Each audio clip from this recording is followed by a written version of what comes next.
Ladies and gentlemen, welcome to After Five's new series. We're calling this series Toon Tonic, a series of podcast episodes where we discuss your favorite cartoons and if they're scientifically accurate, what science goes into them. Could they be real? Or is it just a silly cartoon?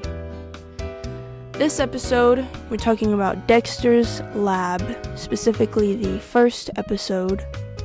And we're going to give you a little recap on that. So, we start the episode off in, Dexter's Lab.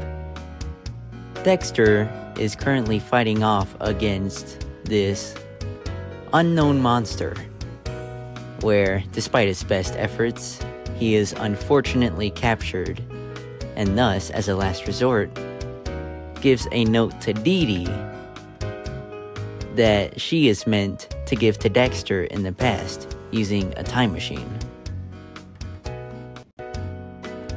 When Dee Dee travels to the past, she finds Dexter, and Dexter doesn't believe her. He thinks she's just being stupid. After Dee Dee finds the past Dee Dee, they talk for a little bit, and eventually Dexter comes to frustration after some antics, which leads to him opening an interdimensional doorway. This interdimensional doorway repeats the same process. The doorway opens, a monster comes through, Dexter gets captured, and the only person or people now that he has to rely on are Dee Dee. So Dee Dee gets a new note, take to the past again. And so, the episode ends with the cycle once again repeating. So let's start with the time machine. So right off the bat, time machines violate fundamental laws of our universe. Physics, kind of specifically. Yeah, that'd be the second law of thermodynamics, right? Yes it would. Things can either remain the same or can become disordered over time. Pretty much like how you can't uncook a steak. It either stays uncooked, or it rots, or you cook it. And you can't make it go back after that. However, just because you can't keep something a certain way doesn't mean you still can't perceive something a certain way as it was before. Isn't that right? Much like we see with telescopes and even just looking up at the stars, you can always look into the past. Kind of like how you could take an old photograph and look at it, but you can't really go back. We don't have any sort of technology to get to these past stars or past photos. We can't move fast enough, or we just generally can't get there.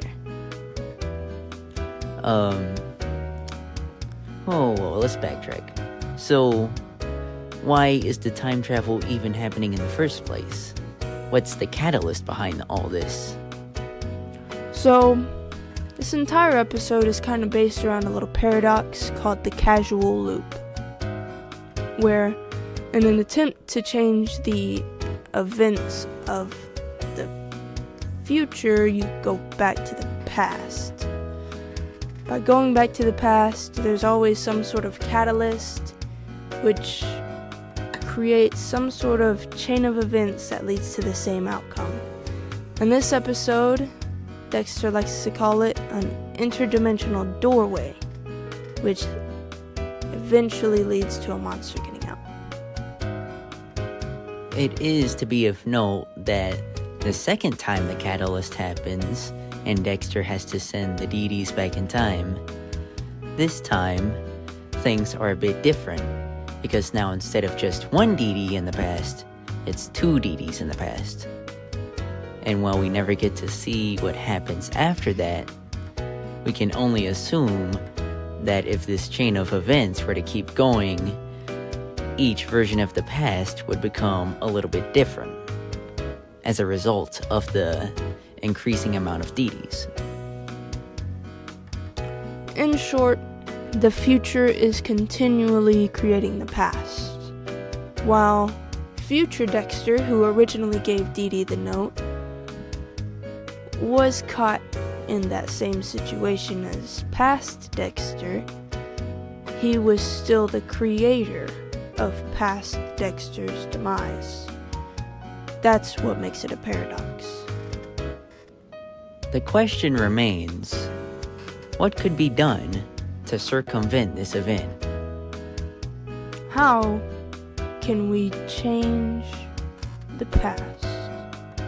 Can it be changed?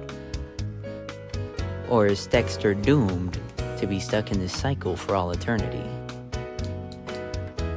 All of which will have to be saved for another day.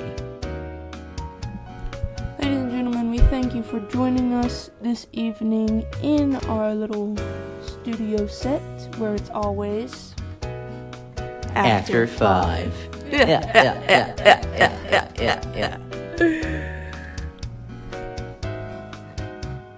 We will see you real soon.